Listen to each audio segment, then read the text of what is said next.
Welcome back to the Knowledge Hub podcast. Cloud infrastructure spending just hit $99 billion in a single quarter, up 25% year over year. And here's the kicker: Gen AI specific services grew somewhere between 140 and 180% in that same period.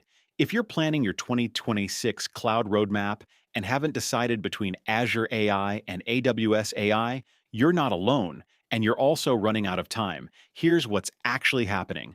Both platforms do the same job on paper. They let you build, train, and deploy AI models. They give you ready-made APIs for common tasks, and they both offer access to generative AI through managed services. But they feel completely different once you're past the demo stage. AWS is built for teams that want maximum flexibility and don't mind getting their hands dirty. Amazon Bedrock gives you access to multiple foundation models through one API: Mistral, Cohere, DeepSeek, even Google's Gemma models. You pick what fits your cost, latency, and quality targets. SageMaker handles the full machine learning lifecycle if you need custom models. The trade-off? You need solid AWS knowledge to make it all work smoothly. It's powerful, but it expects you to know what you're doing. Azure AI, on the other hand, is designed for faster adoption, especially if you're already living in the Microsoft ecosystem. Azure AI Foundry is your workspace for building AI apps and agents. Azure OpenAI Service gives you access to GPT models without leaving Azure's security boundaries. And if your company already uses Intra ID, Microsoft 365, or Power Platform, the integration story is much simpler. It's the faster path when your priority is shipping something that works inside enterprise guardrails. Here's what matters in practice. First, model choice. Azure centers on OpenAI models, though Foundry is expanding options.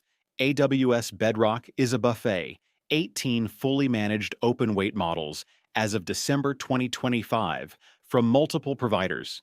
If you need to compare models or switch between them without rewriting your stack, Bedrock has the edge. Second, ecosystem fit. If your teams already depend on AWS services like S3, Lambda, and CloudFront, extending that foundation to AI workloads is usually straightforward. If your governance, identity, and collaboration tools are Microsoft native, Azure will feel like the obvious choice.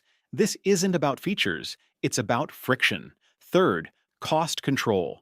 Both platforms are pay-as-you-go, but the real savings come from architecture choices: caching, batching, controlling retrieval scope in RAG pipelines. That's where costs swing.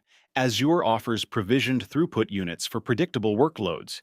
AWS has provisioned throughput options too, plus batch pricing discounts on some Bedrock models. Either way, you need to design for cost, not just features.